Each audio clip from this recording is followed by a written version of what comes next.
লাখপতি হতে পারোনি, কোনো আফসোস করো না। একটা বিল্ডিং এর মালিক হতে পারোনি, কোনো দুঃখ করো না। তুমি একটা ফার্স্ট ক্লাস রেজাল্ট নাই তোমার, কোনো আফসোস করো না। তোমার একটা গাড়ি নাই, কোনো দুঃখ করো না।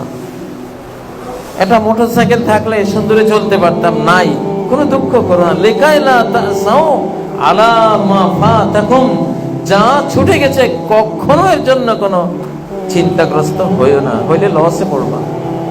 পৃথিবী কিছু না পেলে এটা এই যোগ্য নয় যে পৃথিবীর কিছু না পেলে সেটার জন্য তুমি কাঁদবে, দুঃখ করবে, এই যোগ্যতা পৃথিবীর কোনো জিনিসের নাই। এত বড় মূল্য পৃথিবীর কোনো জিনিসের নাই যে সেটা না পেলে তুমি দুঃখ করবে। তুমি এত বড় মানুষ, এত বড় মূল্যায়ন তোমার, আশরাফুল মাখলুকাত, কুল মাখলুকাতের চেয়ে তুমি এতটা বড় যে এই পৃথিবীর কিছু না পেলে তুমি একটু দুঃখ করবা। আল্লাহ বলতেছেন তোমার জন্য উচিত হয়, তুমি এর চেয়ে কত বড়। তুমি রিক্সা চালক হলেও মরলে 10 পৃথিবীর তুমি বাদশা, কমপক্ষে 10 পৃথিবী।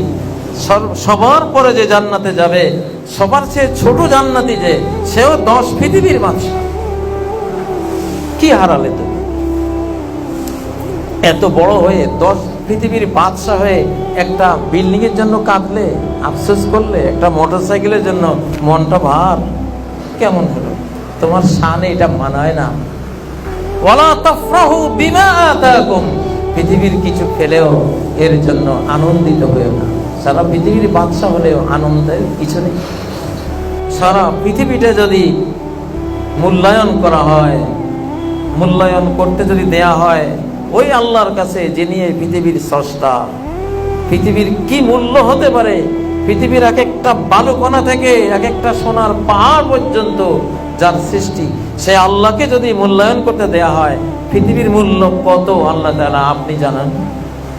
নবীজির মাধ্যমে আল্লাহ জানিয়েছেন একটা মশার ডানার সমানও নয়। মশার ডানার কোনো মূল্য আছে? কোনো মূল্য নাই। মুসলিমরা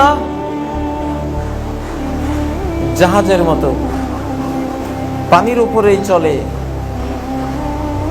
কিন্তু ভেতরে পানিকে প্রবেশ করতে দেয় না।